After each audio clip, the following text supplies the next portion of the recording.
There is something quietly extraordinary about the open ocean at dawn, the way the light arrives slowly, almost apologetically, spreading itself across miles of dark water, as though it were painting the world for the very first time. Sailors have watched that light for centuries, fishermen, merchants, naval officers, explorers, and pirates, always pirates, watching the same horizon, breathing the same salt air, and yet living in almost every conceivable way by entirely different rules than the rest of the world. Or so we have always assumed, because here is the truth that history has taken great care to preserve, and that we so rarely stop long enough to appreciate. Pirates had rules, detailed ones, agreed upon ones, rules that governed how they ate, how they slept, how they fought, how they were compensated when they were wounded, and how disputes between them were settled before violence could take hold. They were outlaws, yes, men and women who had turned their backs on the laws of kings and empires and trading companies. But in doing so, they had not abandoned the idea of law itself. They had simply written their own. We call it the Pirate Code. The origins of the code are not dramatic in the way one might expect. There was no single moment of revelation, no founding document signed beneath a Jolly Roger on a moonlit deck. Instead, the code evolved. Quietly, practically, almost inevitably, out of necessity. Life aboard a pirate vessel in the late 17th and early 18th centuries was difficult in ways that are genuinely hard to imagine today. Space was scarce. Food and water were rationed and often poor. The work was dangerous, physically brutal, and conducted in conditions of extraordinary psychological pressure. Men lived in close quarters for months at a time, armed, volatile, and far from any authority that might intervene if things went wrong. Without structure, those ships would have torn themselves apart from within, long before any naval frigate found them, and so, borrowing from traditions that stretched back generations, from the codes of the buccaneers who had roamed the Caribbean decades earlier, from the maritime customs of merchant vessels, from the unwritten agreements that had long governed life at sea. Pirate captains and their crews began to formalize their arrangements. Before a man joined a crew, he would be presented with the ship's articles. He would read them or have them read to him, and then, in a moment that carried genuine weight, he would sign his name or make his mark, and by doing so, bind himself to every word. It was, in the most literal sense, a social contract, one written not by philosophers or politicians, but by men who had often been failed by every institution those philosophers and politicians had built. This matters more than it might first appear, because the age of piracy, broadly understood as the period running from roughly 1650 to 1730, with its golden heart burning brightest between 1716 and 1726, was not simply an era of crime and chaos upon the seas. It was something far more complicated and far more human than that. Many of the men who turned pirate had come from merchant vessels and naval ships where conditions were genuinely appalling, where captains held absolute power, where pay was withheld or never came at all, where flogging was routine and death from disease or accident was met with indifference. They had known hierarchy. They had known authority. What they had not known was fairness. The Pirate Code offered something remarkably close to it. Under the articles of a typical pirate vessel, the captain was elected and could be removed. Plunder was divided according to agreed shares, not at the discretion of a single man. Disputes were heard and adjudged by the crew itself. The injured were compensated. The gambling of shipmates' belongings was forbidden. Lights below deck were extinguished at a certain hour. Weapons were kept clean. Women, in most codes, were protected from harm aboard the ship. Musicians, on at least one famous vessel, were granted the right to rest on Sundays. These were not the rules of savages. They were the rules of a society, imperfect, contradictory, shaped by the particular pressures of a life outside the law, but a society nonetheless. What we will explore in this documentary is not simply what those rules were, but why they existed, what they tell us about the men and women who lived by them, and how they quietly shaped one of the most fascinating chapters in the long, restless history of the sea. The golden age of piracy lasted barely a generation, but the code that governed it has outlasted empires. Settle in. We are only just beginning. Part 2. The Articles of Agreement. What pirates actually signed.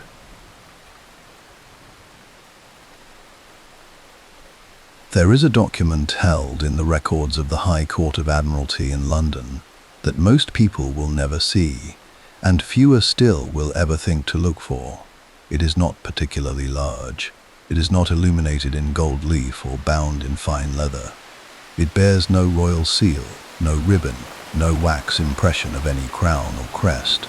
In truth, it looks rather unremarkable, a piece of aged paper, covered in handwriting that varies in quality from line to line, as though several different hands contributed to it at different times, in different lights, on different seas. Some of the signatures at the bottom are confident and clear, others a little more than a careful cross, made by a man who had never learned to write his own name but understood completely what he was agreeing to. This document is a surviving copy of a pirate ship's articles, and if you read it carefully, if you sit with it long enough to let its language settle, it will quietly dismantle almost everything you thought you knew about how pirates lived. The Articles of Agreement were, at their core, an employment contract. That framing might seem almost comically mundane when applied to pirates, but it is the most honest one available. Before a man formally joined a pirate crew, before he took his place at the oars or the rigging or the cannon, he was presented with the ship's articles, the written terms under which the vessel operated. He was expected to understand them. He was expected to consent to them. And then he was expected to honor them for as long as he sailed beneath that particular flag. What is remarkable is not that such documents existed. Maritime vessels of all kinds had long operated under written agreements of one form or another. What is remarkable is what the pirate articles actually said, and how sharply they diverged from the agreements governing the merchant and naval ships from which so many pirates had come. To understand that divergence, it helps to spend a moment with the world those men had left behind.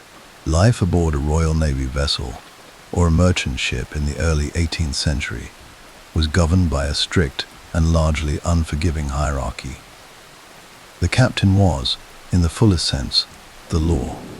He could flog men for insubordination, withhold pay for perceived failures, and make decisions about the course, the cargo, and the conduct of the voyage entirely at his own discretion. There was no appeal. There was no vote. There was no mechanism by which an ordinary sailor could make his grievances heard without risking serious punishment. The men at the bottom of those ships, and it was always the same men from the same poor parishes of the same port cities, were expected to work, to obey, and to be grateful for whatever they received in return. Many of them were not grateful. Many of them were quietly furious. And when the opportunity arose to leave that world behind and step into a different one, some of them took it with both hands. The pirate articles they signed in its place were, by contrast, startlingly democratic in their structure. Consider first the question of leadership. On a pirate vessel, the captain was not appointed by any company or admiralty. He was elected by the crew. This was not a formality. It was a genuine expression of collective will, and it came with a crucial corollary. The captain could also be voted out. If a man proved himself cowardly in battle, or dishonest in the division of plunder, or simply incompetent in a way that endangered his crew, the men who had elevated him could remove him by the same mechanism. Some captains were deposed mid-voyage, others were set adrift. A few were simply replaced by a quiet vote on a calm afternoon with no more ceremony than the handing over of a logbook. This was a genuinely radical departure from anything else happening in the Atlantic world at that time. Alongside the captain, most pirate vessels also carried a quartermaster, a position that does not quite translate to anything in the naval hierarchy of the period. The quartermaster was elected separately, and his role was specifically designed as a counterweight to the captain's authority. In calm waters, and during the ordinary business of sailing, the quartermaster's power was considerable. He managed the distribution of food and supplies. He arbitrated disputes between crew members. He was, in many respects, the crew's representative, the figure who ensured that the captain's authority did not quietly expand beyond what the articles permitted. In battle, the captain's word was absolute, but outside of it, the quartermaster stood as a check on any ambitions a captain might harbor toward the kind of absolute power that had driven so many of these men to piracy in the first place. It was an elegant solution to a problem that democratic societies would spend centuries trying to solve through far more elaborate means. Then there was the matter of money. The division of plunder was, naturally, of paramount concern to everyone involved, and the articles addressed it with a precision that left little room for ambiguity. Shares were agreed upon before the voyage began, and they were written down. The captain received more than an ordinary crew member, typically between 1.5 and 2 shares, depending on the articles of the particular vessel. The quartermaster received a similar premium. Specialists, the carpenter, the surgeon, the gunner, received slightly elevated shares in recognition of their skills, and every ordinary member of the crew received his single equal share, to be paid out as soon as prize goods could be sold or divided. There was no mechanism by which the captain could simply take more. There was no accounting trick by which the company's expenses could be inflated, until the crew's pay dwindled to nothing. A practice so common in the legitimate merchant trade that it had a name, and sailors spoke of it with a bitterness that never quite left them. Under the pirate articles, the numbers were agreed, the numbers were written, and the numbers were honored. The crew knew what they were owed before they ever fired a shot. What makes this genuinely striking is not merely the fairness of it, it is the sophistication.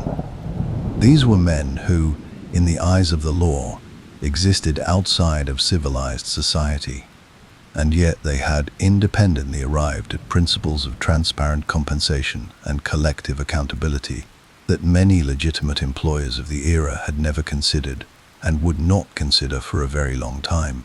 Perhaps the most quietly extraordinary provisions in the pirate articles were those governing injury and compensation. Aboard a pirate vessel, the loss of a limb in battle was not simply a personal tragedy to be endured in silence. It was a contractual event with specific financial consequences. The articles of Bartholomew Roberts, one of the most successful pirates of the Golden Age, a man who captured over 400 vessels during his career, and who we shall spend considerable time with later in this documentary, specified the compensation rates with careful precision. The loss of a right arm was worth 600 pieces of 8 or 6 slaves, depending on what form the ship's wealth happened to take at the time of the injury. A left arm was worth 500, the loss of a right leg, 500, a left leg, 400, an eye or a finger, 100. These were not charitable gestures. They were contractual obligations built into the articles before the voyage began, funded by a common pool set aside specifically for the purpose, disability insurance. In other words, operating on pirate vessels in the early 18th century, among men whom the law had declared enemies of all mankind, the articles of other captains contained similar provisions, varying in their specific amounts but consistent in their underlying principle. A man who was wounded in service to the ship would not simply be discarded. He would be compensated. He would leave with something. Compare this for a moment to the provision made for wounded sailors in the Royal Navy at the same period. Pension arrangements were inconsistent, chronically underfunded, and dependent entirely on the goodwill of institutions that had no particular reason to be generous. Men who had given their health to the service of the crown frequently found themselves in poverty within a few years of leaving it. The pirates, who had been declared the enemies of that same crown, looked after their own with considerably more reliability. The articles also govern behavior within the ship itself, and here they reveal something important about the texture of daily life aboard a pirate vessel, which was, contrary to the popular imagination, considerably more regulated than one might expect. Gambling for money was frequently forbidden, or at minimum heavily restricted. The logic was straightforward. In the confined world of a ship at sea, a man who lost everything at cards became a source of tension and potential violence. Better to prevent the situation entirely than to manage the consequences. The bringing of women aboard was addressed in most articles as well, though the specifics varied considerably. Some codes forbade it outright, under threat of death. Others were more nuanced, distinguishing between coercion and consent, and making specific provisions for the protection of women taken captive from prize vessels. This was not, it should be said, a uniformly enlightened position by any modern standard. But, within the context of the era, the fact that such protections were written into the articles at all is noteworthy. Lights and candles below deck were to be extinguished at a set hour each evening, a rule that served both safety and the communal need for rest. Desertion of the ship in battle was punishable by death or marooning. The taking of fellow crew members' belongings without consent was theft, governed by the same articles as everything else, and punishable accordingly. And disputes, the inevitable friction of human beings living in close quarters under pressure, were to be settled through a specific process. Quarrels between crew members were to be resolved on shore, through a formal duel if necessary, conducted according to agreed rules with witnesses. Fighting aboard the ship itself was forbidden. The vessel was neutral ground. The ship was the community, and the community's peace took precedence over any individual grievance. What emerges from all of this, when you step back and look at it whole, is a picture that sits uncomfortably with the simple narrative of piracy as chaos. The men who signed these articles had, in many cases, lived through years of exploitation aboard legitimate vessels. They had watched captains take what they wanted. They had watched company men manipulate the accounts. They had watched the injured and the sick cast off without ceremony. And when they finally stepped outside that world and built something new, they built it with a kind of fierce deliberateness, correcting, point by point, every injustice they had personally experienced. The Pirate Code was not a perfect document. It was shaped by violence, by the particular pressures of a life outside the law, and by men who were, in many instances, genuinely dangerous. It did not make pirates saints. It did not resolve the fundamental contradiction at the heart of their enterprise, that a society built on principles of fairness was financing itself through the theft and coercion of others. But it was real. It was written down. It was agreed to freely, and it was taken seriously by the people who signed it. In a world where the poor and the powerless had almost no mechanisms for demanding fair treatment from those above them, these men had created one, imperfect, fragile, afloat on a dark ocean, but theirs. And that, in its quiet way, is rather extraordinary. We have met the document. We have read its terms. Now it is time to meet the men who wrote them. Part 3. The Captains Who Codified. Bartholomew Roberts, Henry Every, and the architects of the code history has a habit of remembering the wrong things about remarkable people. It remembers the violence, the spectacle, the dramatic final act. It remembers the execution, the burning ship, the last defiant gesture before the curtain falls. What it tends to forget or overlook in its hurry to reach the more exciting parts is the quieter work. The thinking, the organizing, the long, deliberate process by which certain individuals look at the world around them, find it deeply unsatisfactory, and set about building something different in the space they have available. The captains who shaped the pirate code were, in their own strange and contradictory way, builders. They were also thieves and killers and men of considerable personal ruthlessness. It would be dishonest to let the elegance of their articles obscure that fact. But they were builders nonetheless, and the structures they raised, written on paper, agreed to, in the shadow of a black flag, outlasted most of them by centuries. Three names, above all others, deserve our attention here. Three men who did not simply follow a code, but actively shaped what that code would become. We begin with the most prolific of them all. Bartholomew Roberts was not supposed to become a pirate. Born in Wales around 1682, in a small coastal village in Pembrokeshire, he spent the early decades of his life in the entirely unremarkable pursuit of legitimate maritime employment. He was skilled, observant, and, by all accounts that have survived, considerably more educated and reflective than most of his contemporaries at sea. He worked his way up through the ranks of merchant vessels with the quiet competence of a man who understood that patience and ability, applied consistently over time, would eventually be rewarded. They were not. In 1719, Roberts was serving as second mate aboard a slave vessel called the Princess, when it was captured by the pirate Howell Davis. Himself a figure of considerable cunning and charisma, Davis, recognizing ability when he saw it, persuaded Roberts to join his crew. Roberts, who was by then in his late 30s, and had spent 2 decades watching less capable men advance past him through the simple advantage of social connection and wealth, agreed. Within weeks, Davis was dead, killed in an ambush in the Portuguese colony of Principe, and the crew of his vessel, faced with the task of choosing a new captain, elected the Welshman who had been among them for barely a month.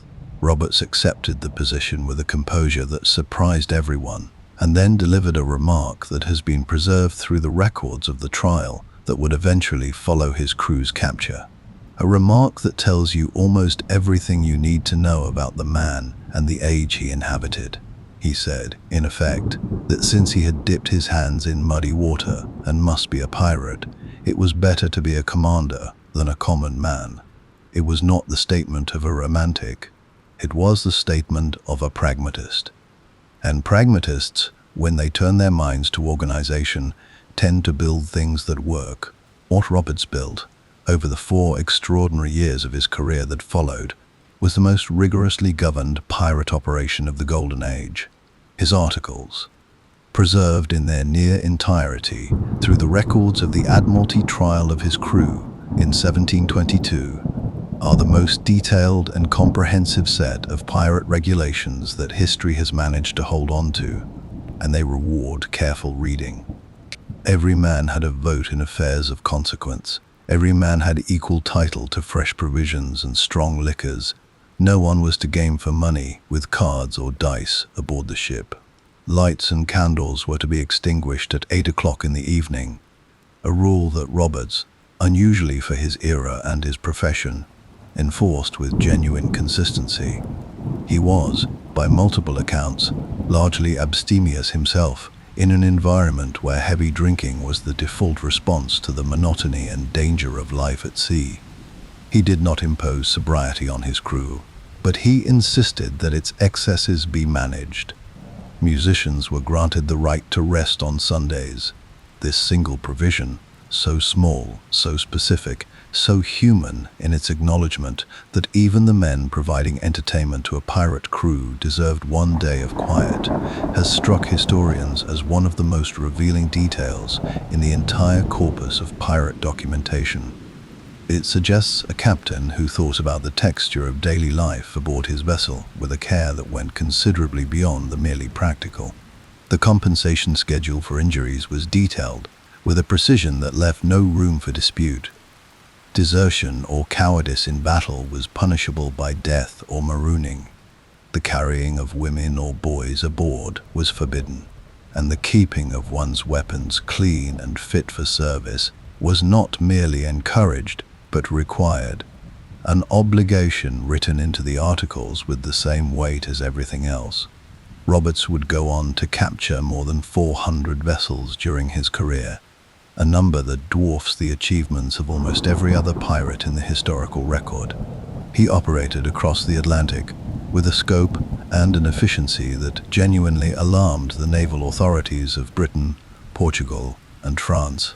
He dressed extraordinarily well, by the accounts of those who encountered him, favoring rich crimson waistcoats and elaborate hats in a way that spoke less of vanity than of deliberate statement. A man who had spent years being looked through by those above him, now ensuring that no one who encountered him would make the same mistake. He died in February 1722, killed by grape shot from a naval vessel off the coast of West Africa. He was found slumped over one of his own cannons, dressed in full finery. His crew, in accordance with what appears to have been his final wish, threw his body into the sea before the naval officers could take possession of it. He was approximately 40 years old. He had been a pirate for less than 4 years. If Roberts represents the code at its most organized and deliberate, then Henry Every represents something slightly different, the moment at which the code first announced itself to the wider world, loudly enough that the world could not ignore it. Every, sometimes recorded as Avery, and known by the colorful nickname Long Ben, was operating a full generation before Roberts in the 1690s, during what historians sometimes call the proto-golden age of piracy. He was a Devon man, experienced and capable, who had spent years in the slave trade and in privateering before the particular circumstances of a voyage to the Spanish coast presented him with an opportunity he had likely been waiting for without quite knowing it. In 1694, the crew of a vessel called the Charles II, unpaid, badly supplied, and pushed well past the limits of their patience, mutinied in the harbor of La Coruña. Every led the mutiny. He took command of the ship with a minimum of violence, renamed it the Fancy, and set a course for the Indian Ocean. What followed was one of the most audacious acts of piracy in recorded history. In September 695, Every and a small consortium of allied pirate vessels intercepted the Ganj-i-Sawai, the greatest treasure ship of the Mughal Emperor Aurangzeb, returning from a pilgrimage to Mecca loaded with gold, silver, and jewels of extraordinary value. After a battle that lasted several hours, Every took the ship. The plunder was, by the estimates that historians have assembled from the various accounts, worth somewhere in the region of £600,000, a sum so vast that it had no real equivalent in the ordinary economic life of the period. Every and his crew divided it according to agreed shares. Each man received what the articles had promised him. Then they scattered to the winds, and the greatest manhunt the English crown had yet mounted for any individual criminal began. Most were eventually caught. Every himself was not. He disappeared into history so completely that no confirmed record of his death has ever been found, and the mystery of his fate became, in the decades that followed, the engine of novels, plays, and popular legends that spread the idea of the successful pirate, the man who had beaten the system entirely, across the literate world of the early 18th century. But what matters for our purposes is not the escape. It is the division.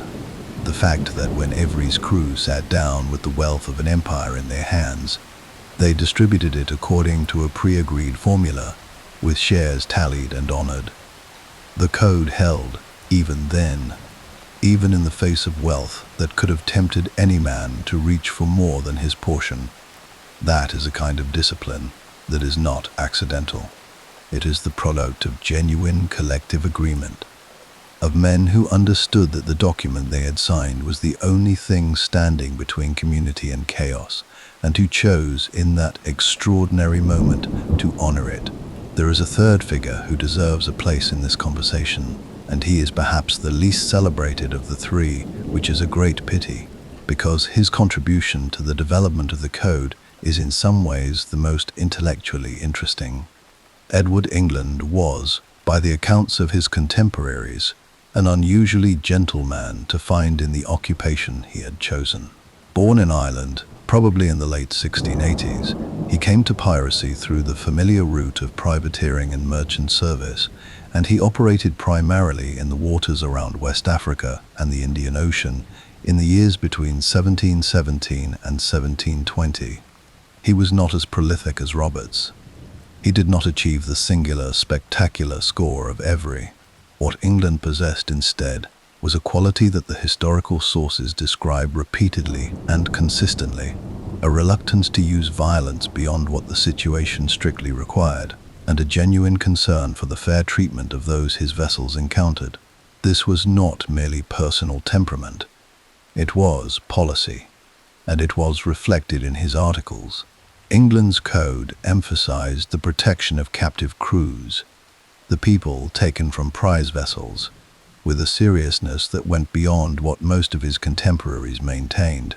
Men who mistreated prisoners aboard his ship faced punishment under the Articles. The code was not only an internal document governing the crew's relationship with each other, it was also, in England's hands, a statement about how the ship intended to conduct itself toward the outside world. This distinction matters enormously, because it reveals something about the range of thinking that was happening within the pirate community of the Golden Age, a range that popular history has almost entirely flattened into a single, undifferentiated image of bloodthirsty disorder. England was eventually deposed by his own crew, who found his restraint insufficiently profitable in the brutal arithmetic of their profession. He was marooned on Madagascar, built a rough canoe with the help of a few loyalists, and made it to the island of St. Augustine, where he died in poverty not long after. It is, in its way, a melancholy ending for a man who had tried to hold a harder line than his world was willing to accommodate. But his articles survived him. His ideas about what the code could be, not merely a contract between crew members, but a statement of values about how a ship of free men should move through the world, filtered into the broader conversation that other captains would continue after him.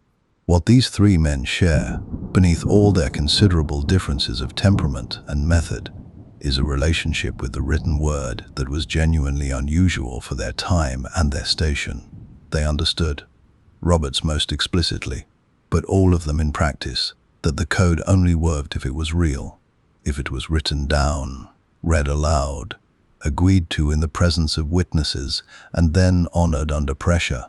A code that existed only in custom and unspoken understanding was a code that powerful men could quietly reshape to their own advantage.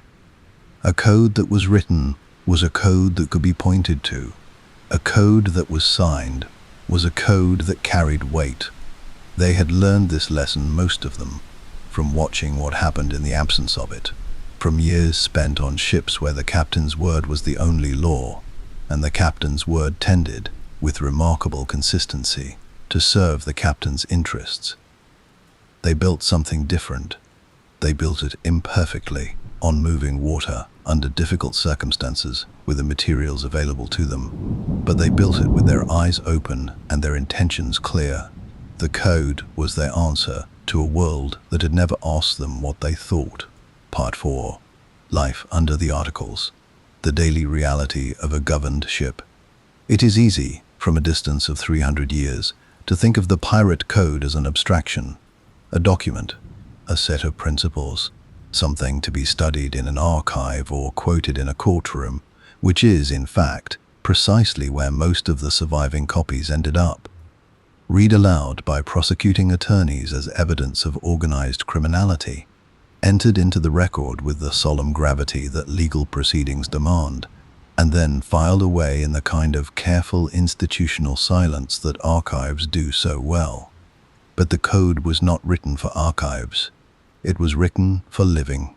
It was written for the particular, grinding, intimate, occasionally beautiful and frequently terrible experience of being a human being aboard a wooden ship on an open ocean, surrounded by the same faces day after day, week after week, with no certain knowledge of when the next prize would come or whether it would come at all. It was written for the moments of boredom and the moments of terror, for the long calms and the sudden storms, for the arguments over food and the silences after battle. To understand what the code actually meant, you have to climb down from the level of principle and spend some time with the texture of the day. A pirate vessel in the Golden Age was not a large place. The sloops and brigantines that made up the majority of the pirate fleet were, by modern standards, remarkably small, often no more than 60 or 70 feet in length, carrying crews of anywhere between 30 and 150 men, depending on how recently a prize had been taken and how many of its crew had chosen to join rather than be set free. Space was the governing reality of everything. It shaped where men slept, how they moved, what they ate, how they spoke to one another, and how they resolved the inevitable tensions that arose when human beings are compressed into insufficient room for months at a time. Most crew members slept in hammocks, slung in the lower decks with barely 18 inches of clearance between them. They ate together, in shifts, from communal stores that the quartermaster managed, with a careful attention to equality. The articles, in most cases, specifying that provisions were to be distributed fairly, without the quiet favoritism that characterized food distribution on many naval vessels, where proximity to the cook or the goodwill of a petty officer could make an appreciable difference to what ended up on your plate. The food itself was what the sea offered and what the last port had provided. Salt pork, dried fish, hard biscuit, dried peas, whatever fresh produce a prize vessel might have been carrying when it was taken. Water was always a concern, stored in barrels that deteriorated, that developed a sourness after weeks at sea, that were always running lower than ideal.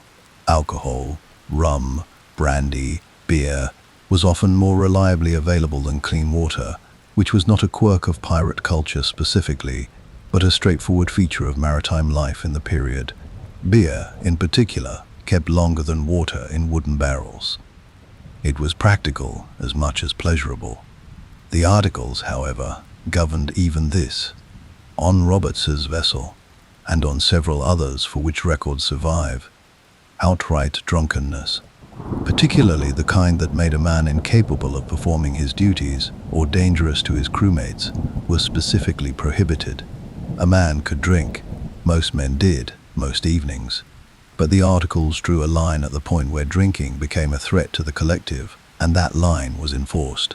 This is a detail worth sitting with, because the popular image of the pirate ship is one of near-continuous revelry, of men perpetually drunk, perpetually singing, perpetually firing their pistols into the air in expressions of uncomplicated joy. The reality was considerably more sober. Not because pirates were Puritans, but because they were practical. A crew that could not function was a crew that could not survive. The articles understood this, and they managed it accordingly. The rhythm of an ordinary day aboard a pirate vessel in fair weather followed a pattern that would have been recognizable to any sailor of the period, pirate or otherwise. Watches were kept through the night, 2 or 4 hours on, then relief, then sleep, then on again. The ship needed to be sailed continuously, which meant that even in the quietest stretches of open ocean, a portion of the crew was always working. Sails were adjusted for the wind. The hull was checked for leaking, which in an old or heavily used vessel was a near constant concern. The pumps were operated as needed, ropes were spliced and replaced. The rigging was inspected and tended. In the daylight hours, the deck became a more social space. Men repaired their clothing, a skill that every sailor developed out of necessity, since there was no one else to do it. They sharpened their weapons, cleaned their pistols, and maintained their cutlasses as the articles required. They played cards and dice, not for money, which was forbidden, but for other stakes, or simply for the occupation of the mind. that games provide when there is nothing else to do and the horizon is empty in every direction.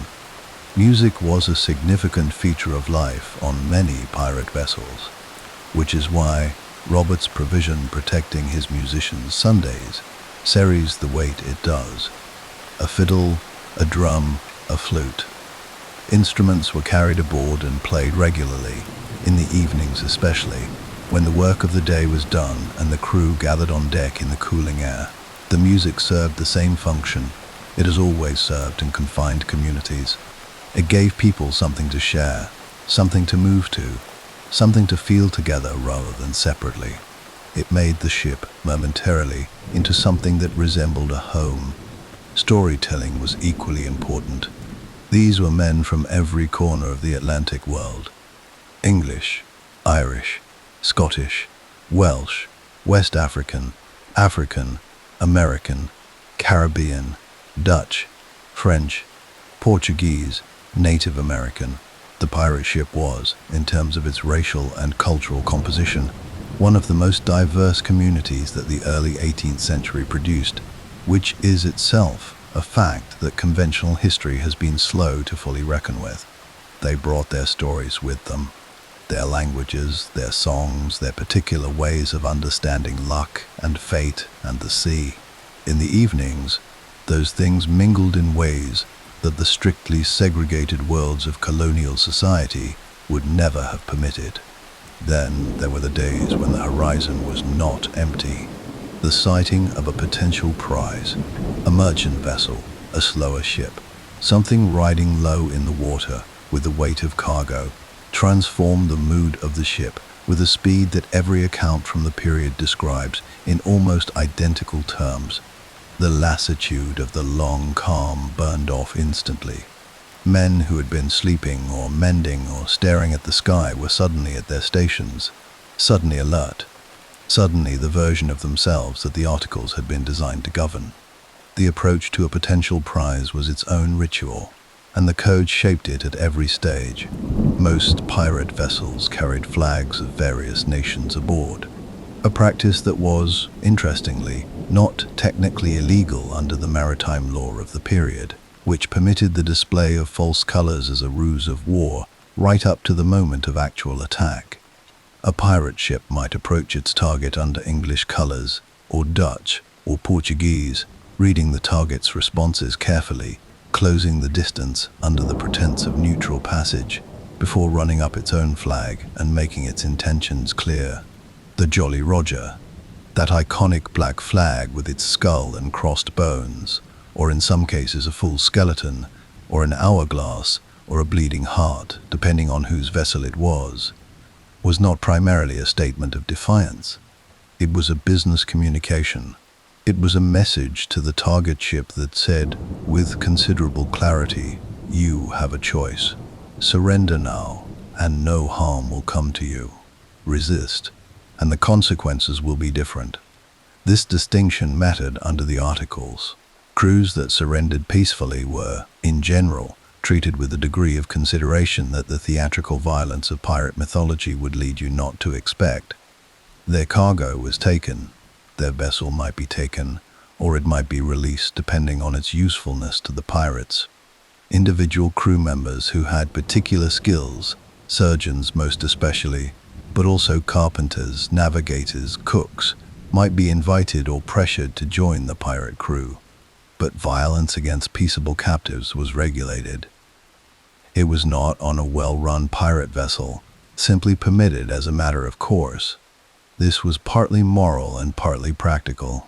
A reputation for restraint made future prizes more likely to surrender without a fight, which was, from every possible angle, the preferred outcome. A long, bloody engagement against a vessel that had decided it had nothing to lose by resistance could cost a pirate crew dearly. In men, in damaged rigging, in time, in the particular psychological weight that combat leaves behind. The code understood this. It discouraged unnecessary violence not only because some of its architects had genuine ethical commitments in that direction, but because unnecessary violence was bad for business. Disputes, when they arose aboard the ship. And they did arise, inevitably, among men living in close quarters under pressure, were managed through the process the articles had established. The quartermaster was the first point of contact. Minor disagreements over possessions, over perceived slights, over the ordinary friction of shared life, came to him in the first instance. He listened. He adjudicated. He applied the articles as written, without favoritism, and his decision on minor matters was generally final. Larger disputes, accusations of theft, of cheating, of serious misconduct, were brought before the whole crew. This was the pirate equivalent of a trial, and it was taken seriously. Men were heard. Evidence was considered. The crew voted on the outcome. The captain presided, but he did not control the verdict, and on a ship with a good quartermaster and a healthy crew culture, he was generally not expected to. Punishments, when they came, followed the articles. Marooning, the practice of leaving a man on a deserted shore or island with minimal supplies, was reserved for serious offenses and was, in practice, less common than the popular imagination suggests, though it did occur. Flogging, that staple of naval discipline, was largely absent from pirate justice, which is a striking departure from the legitimate maritime world these men had left behind. The articles of several documented pirate vessels make no provision for corporal punishment at all. Not because pirates were averse to violence, they plainly were not, but because the violence of the whip was specifically associated with the power structures they had rejected. It was the captain's prerogative aboard a naval vessel. On a pirate ship, no single man held that kind of authority over another's body. The distinction is subtle but important. Violence in defense of the ship, in pursuit of a prize, in the execution of a sentence agreed upon by the whole crew. These were part of the world the articles governed. Violence as an expression of one man's dominance over another was something else entirely. It was what they had left. And then there were the quieter hours, the hours that no account lingers on for very long, because they are difficult to make dramatic and easy to overlook. The man sitting alone at the bow in the early morning, watching the water, the group playing cards in the shade of the mainsail on a hot afternoon, the carpenter below decks working on a joint that no one will notice unless it fails, the cook managing a fire in a wooden ship on a moving sea, which is an act of concentration that deserves considerably more admiration than it typically receives. The surgeon, often one of the more educated men aboard, sometimes the only person on the ship who could read and write with genuine fluency, keeping his records and his instruments in the small dark space that served as his dispensary. The articles guaranteed his elevated share precisely because his presence meant the difference between a wounded man surviving and a wounded man dying, and everyone aboard understood this in a way that required no philosophical argument. These quiet hours were not incidental to the life the articles described. They were its substance. The code was not only for the moments of crisis and decision, it was for the long, uneventful stretches in between, for keeping men honest and fair and functional through the weeks when nothing happened, so that when something did happen, the ship would respond as a community rather than fracturing into the individual interests that close quarters and stress would otherwise expose. That is what governance is, in its most fundamental form. Not the management of dramatic moments, but the maintenance of daily life. Not the resolution of crises, but the prevention of them. The pirate articles understood this, and in the understanding, they reveal themselves to be something considerably more thoughtful than a list of rules scratched onto paper by men with nowhere better to be. They were an attempt to describe in writing the kind of ship, the kind of community that was worth belonging to. Part 5. When the code was broken. Justice, punishment, and the limits of pirate law. Every system of law, no matter how carefully constructed, must eventually answer the same question. What happens when someone breaks it? This is not a secondary concern. It is, in many ways, the most important one, because a code that carries no consequence for its violation is not really a code at all. It is a suggestion, a polite request, a set of preferences that any sufficiently determined individual can simply choose to ignore the moment it becomes inconvenient. The history of law. Across every culture and every era that has produced one, is in large part the history of societies working out how to make that question answerable, how to ensure that the rules mean something when tested, how to hold the line between agreement and dissolution.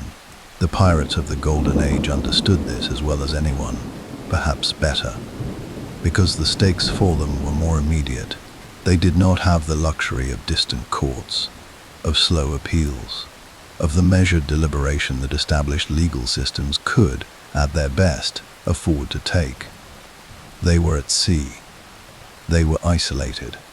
They were armed, and they were living in a community where the difference between a functioning crew and a dangerous, fractured mob could be crossed in a single afternoon if the rum dispute was handled badly.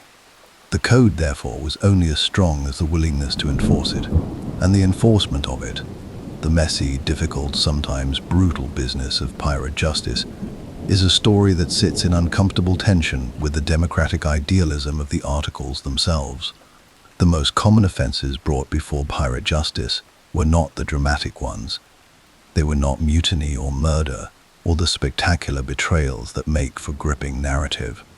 They were the ordinary transgressions of ordinary human beings under pressure: theft from a crewmate, concealment of plunder, taking more than one's allocated share from a prize and hiding the excess, which was considered among the most serious of offenses, because it struck directly at the principle of equal division that the entire enterprise depended upon. Persistent drunkenness that rendered a man useless or dangerous, cowardice, the most charged accusation possible in a community where courage in battle was both a practical necessity and the closest thing to a shared religion. These offenses came before the quartermaster in the first instance, and then, if they were serious enough, before the assembled crew. The process was, by the standards of the era, genuinely fair in its structure. The accused was heard. Witnesses were called. The crew deliberated. The decision was collective. What it was not, in many cases, was lenient. The punishment most associated with pirate justice in the popular imagination is marooning, and it did exist. It was written into the articles of multiple documented vessels as the prescribed response to specific offenses. A man who stole from his crewmates, or who was found to have cheated in the division of plunder, might find himself set ashore on a deserted strip of coastline, or a small island with a pistol, a flask of water, and whatever food the crew felt moved to provide, which was rarely much. The pistol was significant. It was not provided as a means of defense. There was generally nothing to defend against on an uninhabited shore. It was provided as a means of ending one's own life, should the alternative of slow death by thirst and exposure prove too long in coming. It was, in its grim way, a final courtesy. The crew was not sentencing a man to torture. They were removing him from their community and leaving him with the option of a faster exit from the situation they had placed him in. Marooning was relatively rare in practice, partly because genuinely deserted coastlines were not always easy to locate on short notice, and partly because the occasion for it, a serious enough offense, clearly proven, with the full weight of crew opinion behind the verdict, did not arise as frequently as the stories suggest. But when it did occur, it was carried out with a thoroughness that made its message unmistakably clear. You are no longer one of us. The code that bound us together no longer covers you. Alexander Selkirk, the Scottish sailor whose years of solitary survival on the island of Massa-Tierra became the inspiration for Daniel Defoe's Robinson Crusoe, was not marooned by pirates, but by a privateer captain following his own version of maritime justice. The story entered the cultural bloodstream anyway, and it colored the way the world understood marooning for generations afterward. The reality, as always, was less romantic and more simply terrible than the fiction it inspired. For lesser offenses, the articles prescribed punishments that varied considerably between different vessels and different captains. Moses's law, 40 lashes minus 1, drawn from the biblical tradition and deeply embedded in the punishment culture of the maritime world, appeared in some pirate articles as a formal penalty. This is one of the places where the idealism of the code ran into the hard realities of the world that had produced it. The men who wrote the articles had, many of them, been flogged on naval and merchant vessels. They had experienced the lash as an instrument of oppression, of arbitrary authority, of one man's power over another's body, and yet some of them retained it as a penalty for specific offenses, simply because it was the punishment vocabulary they had inherited and could most readily translate into a formal system. Other vessels dispensed with corporal punishment almost entirely, substituting instead a graduated series of consequences: reduced shares, loss of privileges, confinement in the hold for a period. That reflected a different philosophy about what punishment was for. Not suffering but correction, not humiliation but consequence. The difference between these approaches tells you something about the range of thinking that existed within the pirate community. There was no single, unified pirate justice system, any more than there was a single, unified pirate fleet. Each vessel was its own jurisdiction, its articles, its own constitution, and the character of justice aboard reflected the character of the men who had agreed to it. Murder was, in almost every set of articles, a capital offense. This seems obvious enough to barely merit statement, but the manner of its handling reveals something important about how pirate justice understood itself in relation to the legitimate legal world it had rejected. On a naval vessel, a killing committed by a common sailor would eventually, if it was ever adjudicated at all, which was not guaranteed, be tried by a court-martial that the sailor in question had no meaningful power to influence. The officers judged. The ordinary men were judged. The hierarchy that governed everything else governed this as well. On a pirate vessel, a killing was brought before the crew. The accused stood before the people he had lived alongside and worked alongside and shared provisions with. He made his case to them, not to men above him in a rigid structure of rank. They decided, and while the decision, in cases of deliberate murder, was generally the same as it would have been anywhere else, death, by one means or another, the process by which it was reached was fundamentally different in its architecture. It was, at least in its formal structure, a judgment of peers in the most literal sense that phrase has ever been applied. Whether it always functioned that way in practice is a more complicated question. A captain with a strong personality and a loyal faction within the crew could influence a verdict. A popular man could receive more charitable consideration than a friendless one. Human systems of justice, pirate or otherwise, are never perfectly insulated from the social dynamics that surround them. But the structure existed. The principle was written down, and the principle mattered, even when the practice fell short of it. There is one category of offense that the pirate articles treated with a seriousness and a consistency that stands somewhat apart from everything else, and it is worth spending time with. Treachery, the betrayal of the ship, its crew, or its location to outside authorities, was regarded as the gravest possible violation of the social contract the articles represented, more serious than theft, more serious than cowardice, in some formulations, more serious than murder itself, because murder was a crime against an individual, while treachery was a crime against everyone. It dissolved the community from within. It turned the trust that the code had built into a weapon against the people who had extended it. The punishment for treachery, where it was specified, was death.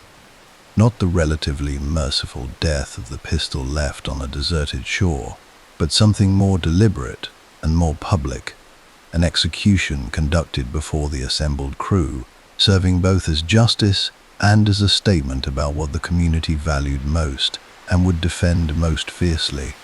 This is not a comfortable thing to sit with. Capital punishment, whatever the offense, is not comfortable, but within the internal logic of the world the articles described, the response to treachery has a coherence that is hard to dispute. These men had built their entire existence on the premise that the code would hold, that the agreement made between them was real and durable, and worth the commitment of their lives. Treachery did not merely break a rule. It denied the premise. It said that the agreement had never meant anything at all, and that the individual's survival or profit was always going to take precedence over the collective's welfare. In a community where the collective's welfare was the only thing standing between each man and the full hostility of the Atlantic world, that was as serious as it got. And yet, and this is where the story of pirate justice becomes genuinely complicated. The code had limits that its architects could not fully resolve, and that no amount of careful drafting could paper over. The most significant of those limits was this: the code applied to the crew.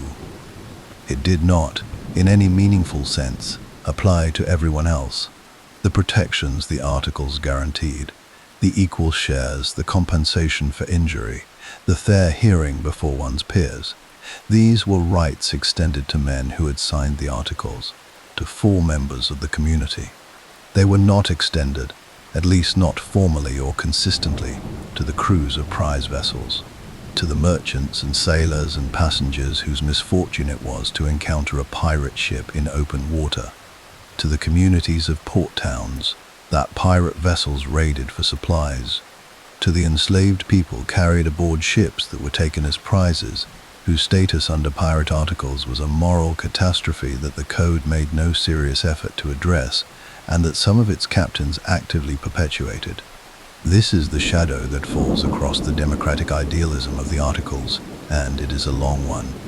The code was, in the final analysis, a social contract of the in-group. Its protections were real, but they were bounded. Its fairness was genuine, but it was selective.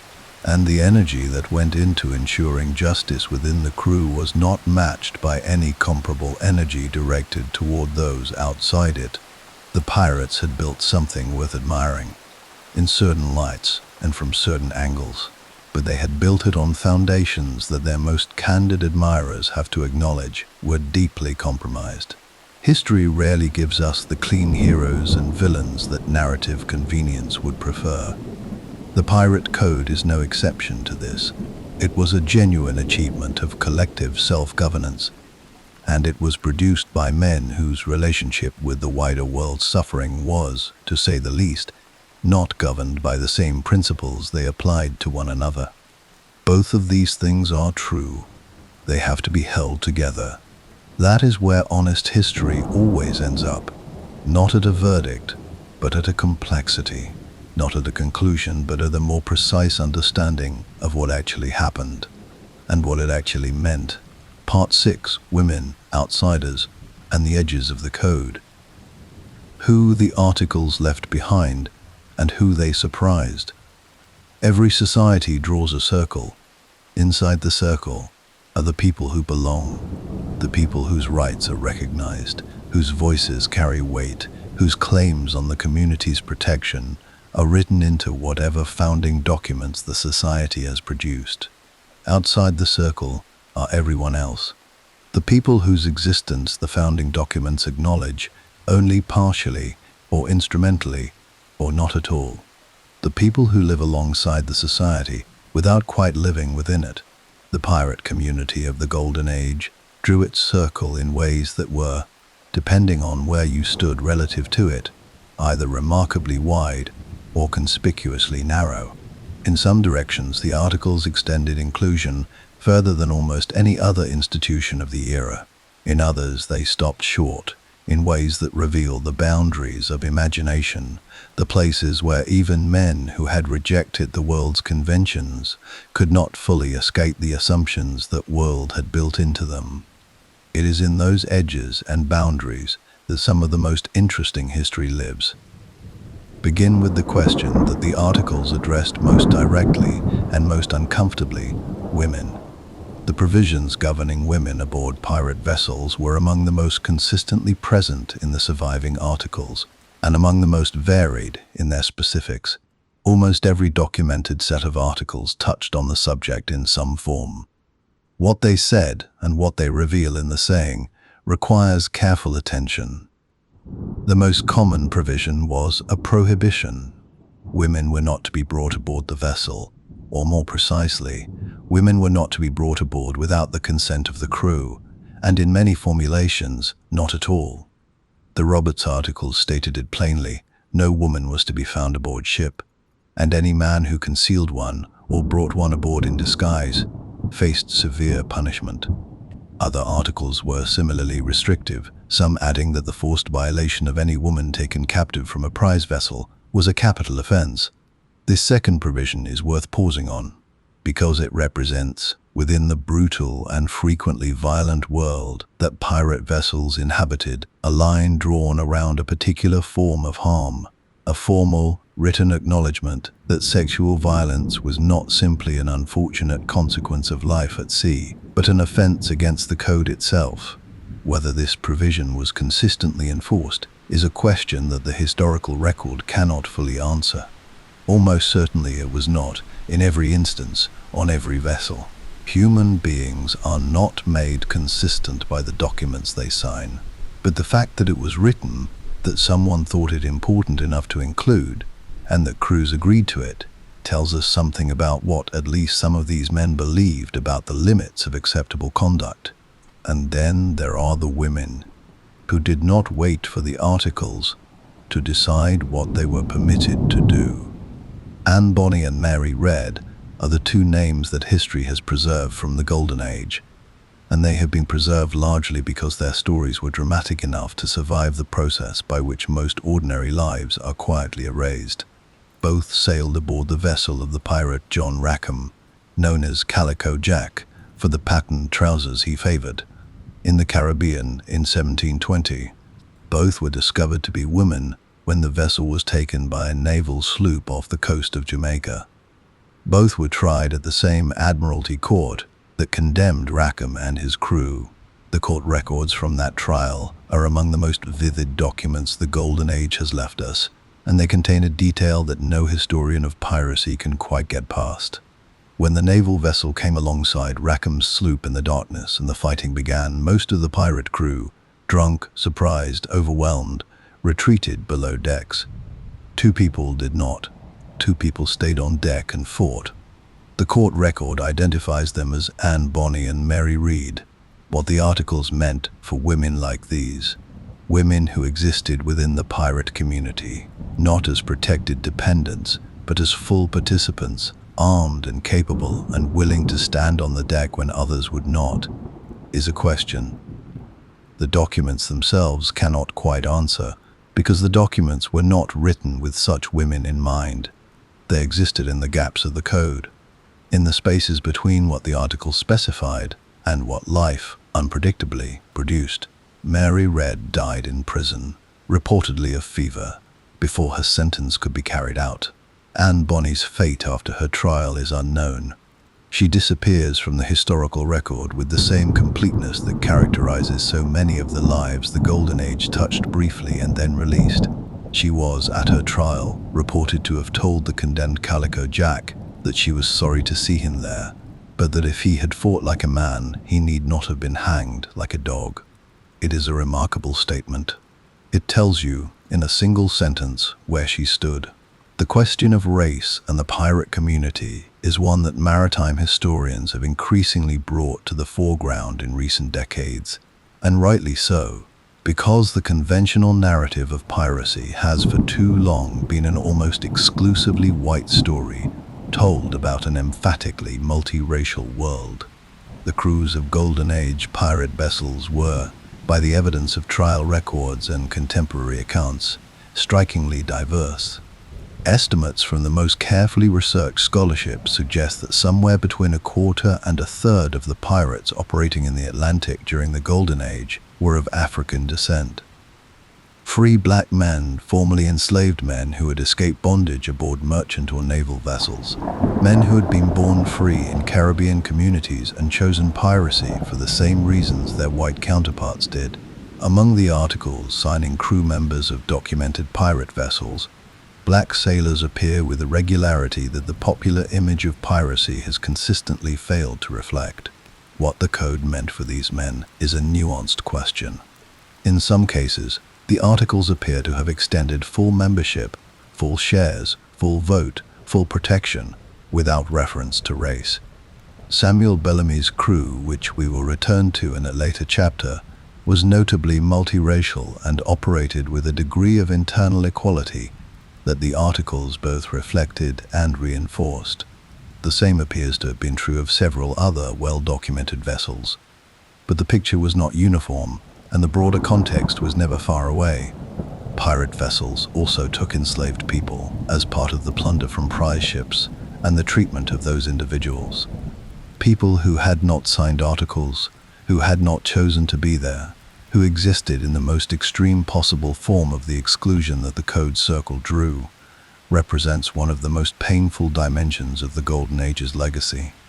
Some captains freed the enslaved people they encountered. Others sold them. Others kept them in bondage aboard their own vessels.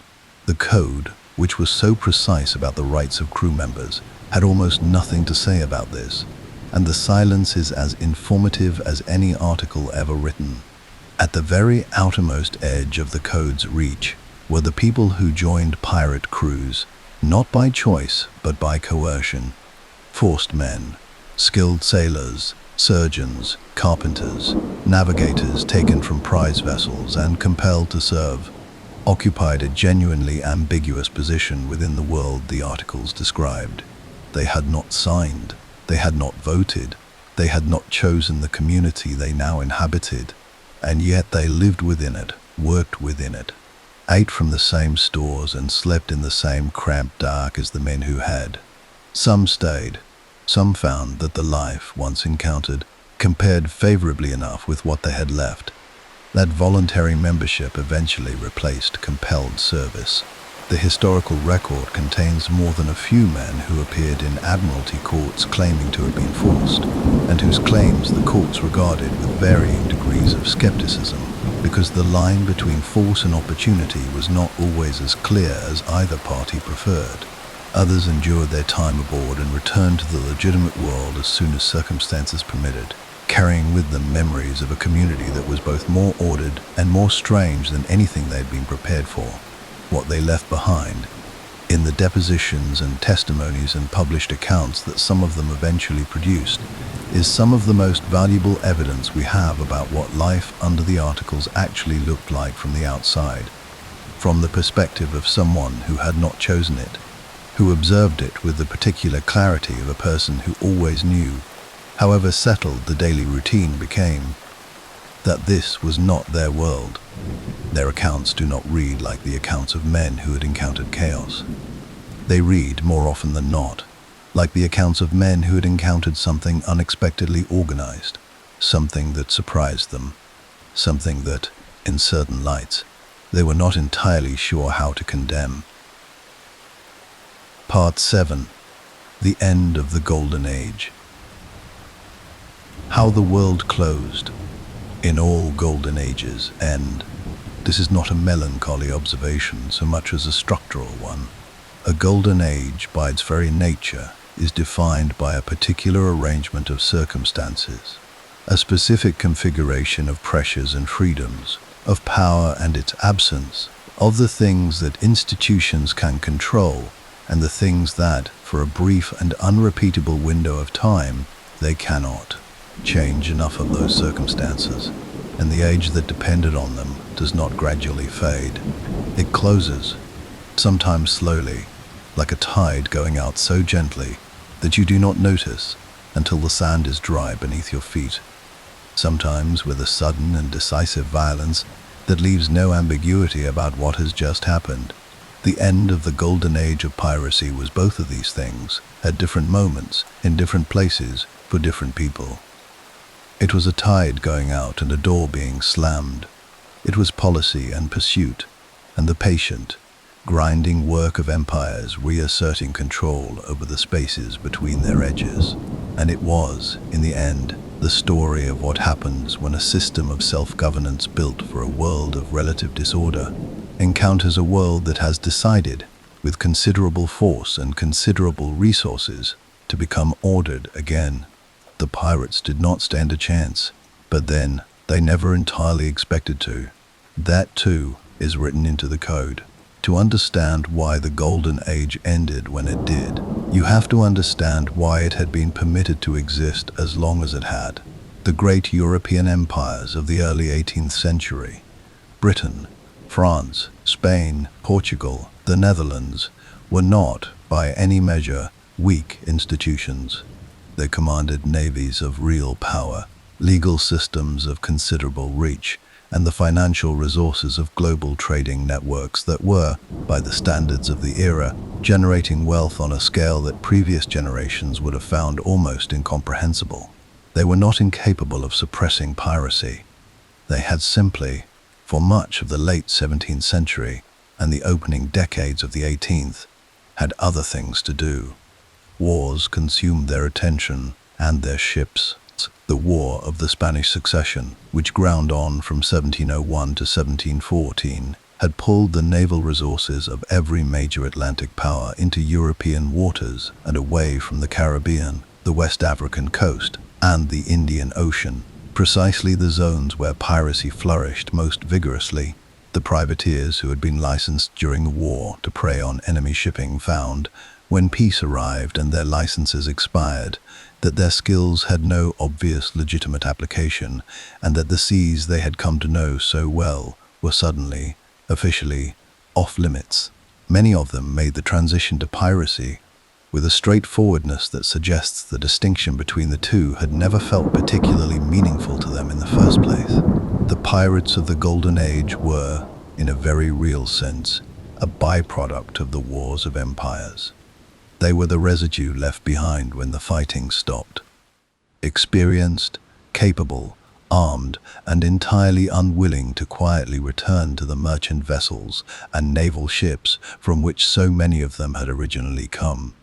But peace, once established, tends to create the conditions for its own expansion, and by the mid-1710s, the Atlantic empires were beginning to turn their attention back to the seas that they had, in the distraction of war, somewhat neglected. The instrument of that attention was the Act of Grace. In 1707 and again in 1718, the British Crown issued royal proclamations offering pardons to pirates who surrendered themselves to authorities within a specified period. The terms were genuinely generous. A full pardon for all acts of piracy committed prior to the surrender date, with no prosecution, no punishment, and the freedom to return to legitimate life. The only conditions were surrender, renunciation of piracy, and the implicit promise that the offense would not be repeated. The response was significant. Hundreds of pirates accepted the offer. Men who had spent years outside the law walked into governors' offices in Nassau and Port Royal and Charleston and handed themselves in with the weary relief of people who had been waiting, without quite admitting it to themselves, for a door back into the ordinary world to open. But life was hard. The odds were always shortening. The romance of the black flag, whatever it had meant at the beginning, had a tendency to wear thin after enough months of salt water and uncertainty, and the constant knowledge that any horizon might produce a naval frigate rather than a merchant vessel. Some of those who accepted the pardon kept their word and returned to legitimate lives. Others did not. And for those men, the second act of the empire's response was considerably less generous than the first. The pardons were followed by a naval campaign of a seriousness that the pirate community had not previously encountered. More ships, better coordination between colonial governors, harsher penalties, applied with a new consistency. The Admiralty courts, which had long had jurisdiction over piracy cases, and which had sometimes operated with a degree of lethargy that had allowed pirates to slip through procedural gaps, were given clearer instructions and sharper incentives. And the governors of colonial ports, some of whom had maintained relationships with pirate captains that were, at best, ethically complex, were reminded, firmly and by name, of where their official loyalties were supposed to lie. The most famous of the new governors was Woodes Rogers, appointed to Nassau in the Bahamas in 1718. A man who had himself been a privateer, who understood the world he was being sent to bring to order, and who arrived with both a pardon offer and a naval escort. His approach was simple and effective: accept the pardon or face the consequence.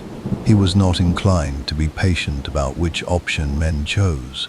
8 pirates who refused the pardon were tried and hanged in Nassau within weeks of Rogers' arrival.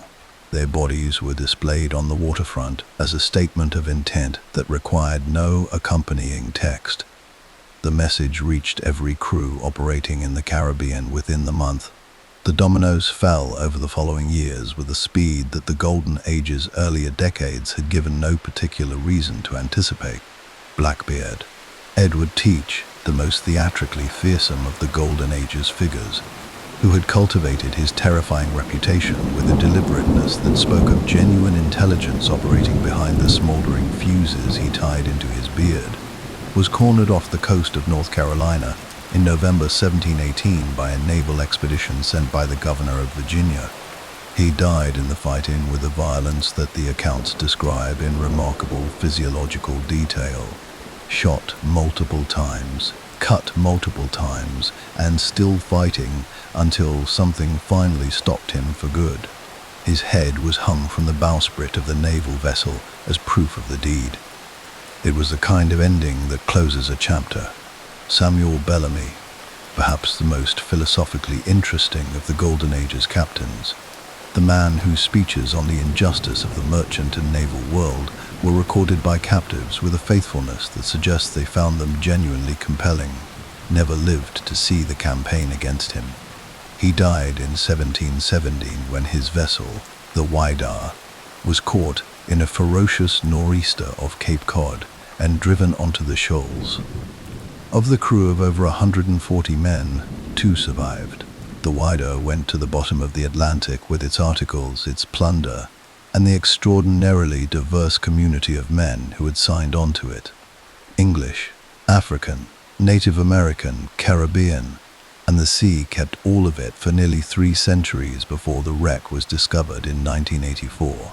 Bartholomew Roberts, whose articles we have spent so much time with, met his end in February 1720 off the coast of West Africa. The naval vessel that found him was the HMS Swallow, commanded by a Captain Challoner Ogle, who had been hunting him for months across thousands of miles of ocean. The engagement was brief. Roberts was killed in the first exchange of fire, a piece of grape shot to the throat by most accounts, though the details vary between sources in the way that details of violent deaths at sea tend to do. He had asked, it was later reported, to be thrown overboard rather than taken. His crew honored this. Ogle captured the surviving crew members and took them to Cape Coast Castle for trial. Of the 169 men tried at that court-martial, 52 were hanged. It was the largest mass piracy trial in the history of the Atlantic world, and it effectively ended organized piracy in West African waters. The Golden Age was, by then, functionally over. A few figures persisted into the late 1720s, operating in waters where imperial control was thinnest, and the odds, though lengthening, had not yet become impossible.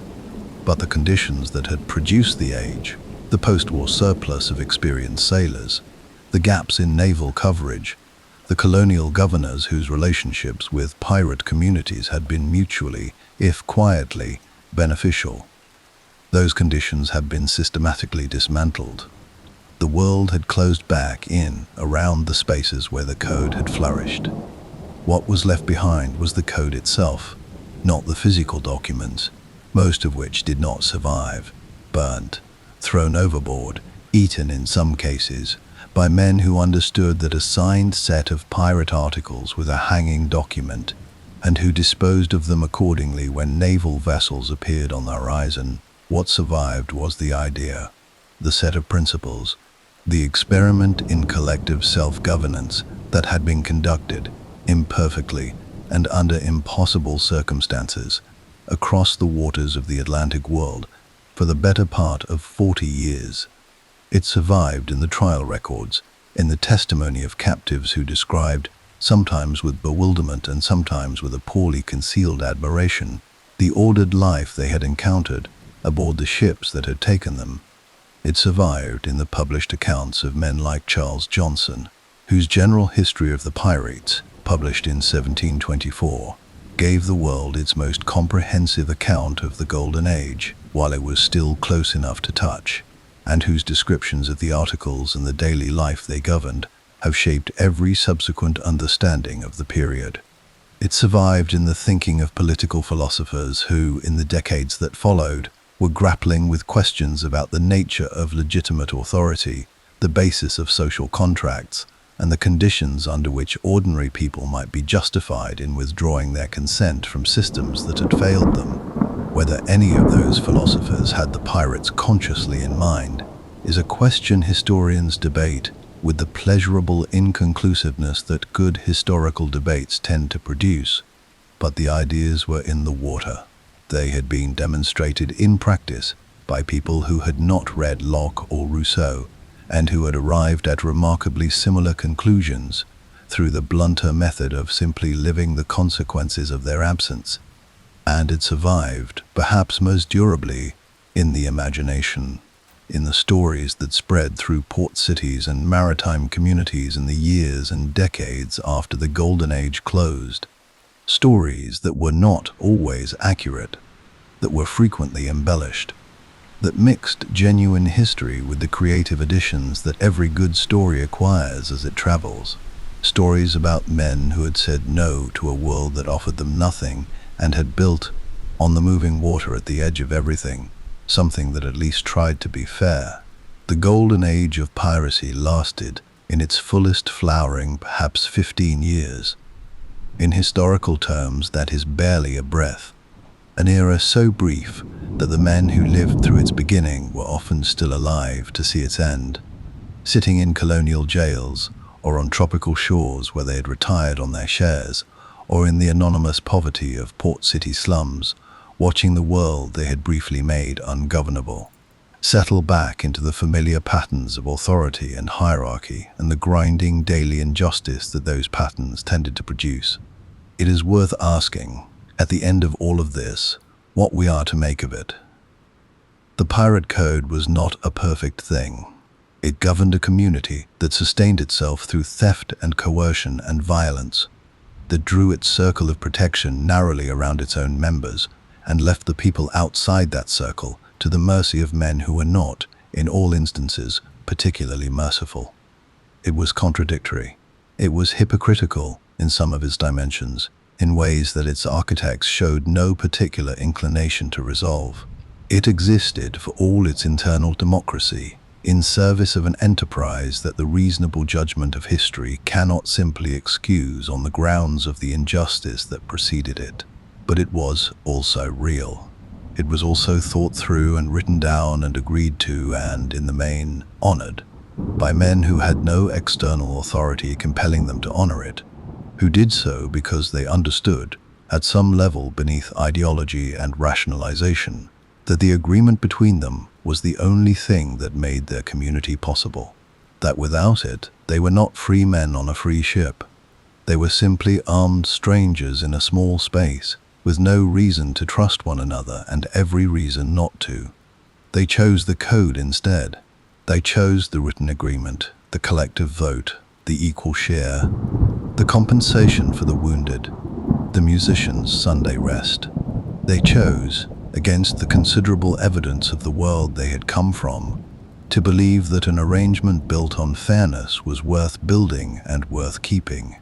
The ocean has long since closed over most of what they were. The ships are gone. The flags have rotted. The articles, mostly, did not survive the men who signed them.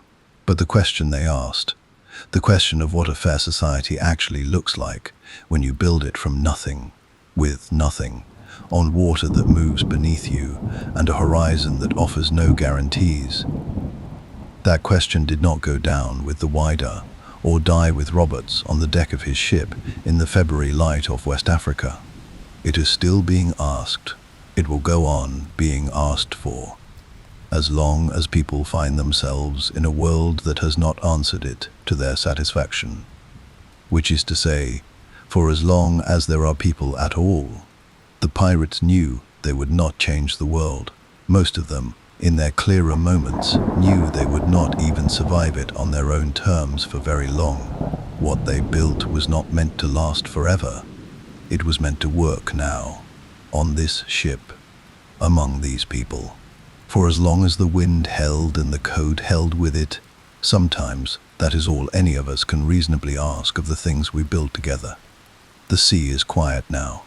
The golden age is long over. But out there, somewhere beyond the reach of the light, the water is still moving.